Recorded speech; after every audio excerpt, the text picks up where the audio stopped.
जगत भर में वसदे पंजाबियों मेरे वालों विसाखी दी लख लख मुबारकां। दूजी गल यह पाकिस्तानी मीडिया तो एक दो दिन तो सुनने मिल रहा कि सिखों का त्यौहार विसाखी आ गया और सिख यात्री पाकिस्तान आना शुरू हो गए, सिख यात्री ननकाना साहब आना शुरू हो गए। हुण मैं पूछना ये चाहना पाकिस्तानी मीडिया नूं कि लोहड़ी होवे या विसाखी होवे, त्यौहार साडी पंजाब दी मिट्टी दे खालस पंजाब दे त्यौहार आ। तुसीं इन्हां नूं एक धिर दे लेखे या एक धर्म दे लेखे किवें ला सकदे हो? आपां विसाखी दी गल करिए तो साडे देसी कैलेंडर के हिसाब नाल साडा पहला महीना विसाख बनदा जो 13 अप्रैल में शुरू होंदा। कणकां नूं हत्थ लगदा ते किसान विसाखी मनाउंदा, उहदे घर दे विच रिज़क आउणा हुंदा, रोटी आउणी हुंदी आ, रब दा शुकराना करदा, मिठाइयां वंडदा, ढोल वजाउंदा, पीपे वजाउंदा। ठीक है, ये वो किसानी नाल जुड़त आ। तुसीं एक धर्म नाल किवें जोड़ सकदे हो? इस तो पहला सांझे पंजाब दे विच भी हिंदू सिख मुस्लिम सारे रल मिल के विसाखी मनाउंदे हुंदे सी।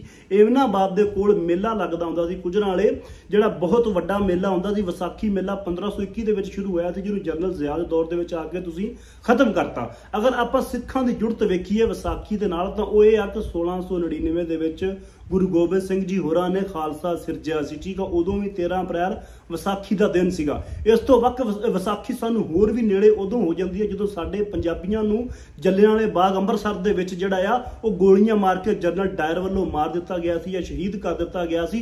इस तो वक्त विसाखी का सानूं होर बड़ी वड्डी देन सर गंगा राम, जिन्हें पूरा लाहौर सिरजिया, तुसीं कह सकदे हो जिन्हें पूरा लाहौर बनाया। सर गंगा राम की बर्थ जिहड़ी आ ओह भी 13 अप्रैल विसाखी वाले दिन 1852 दे विच होई सी। विसाखी सानूं बहुत नेड़े आ, लेकिन साडे तो तुसीं खिच खिच के विसाखी दूर करदे हो, एक धिर दे लेखे लाउंदे हो, एक धर्म दे लेखे लाउंदे हो। ये त्यौहारां दी इन्हां ज़बानां दे कोई धर्म नहीं हुंदे, खित्ते दे हुंदे या मिट्टी दे हुंदे आ। ठीक है, ये गलत प्रोपोगंडा जिहड़ा तुसीं करना बंद करो।